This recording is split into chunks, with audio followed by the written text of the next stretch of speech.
একটি গ্রামে থাকে প্রেমিক আরিয়ান আর প্রেমিকা নিহা। ওরা প্রতিদিন বিকেলে একটি বড় পুকুরের ধারে বসে গল্প করে। একদিন হঠাৎ ঝড় ওঠে, আর পানির মধ্যে অদ্ভুত আলো জ্বলে ওঠে। আরিয়ান পানিতে হাত দিতেই ওরা দুজন হঠাৎ টেনে নেওয়া হয় এক অজানা জগতে।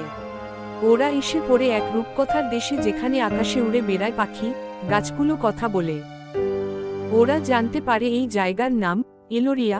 এখানে সবকিছু সুন্দর, কিন্তু একটা অন্ধকার শক্তি সব নষ্ট করতে চাইছে। এক দুষ্ট জাদুকর নিহাকে ধরে নিয়ে যায়।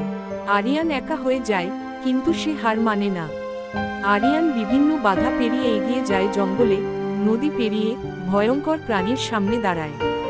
শেষে আরিয়ান জাদুকরের সামনে দাঁড়ায়।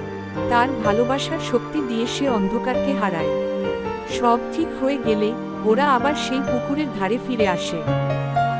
সব ঠিক হয়ে গেলে ওরা আবার সেই পুকুরের ধারে ফিরে আসে।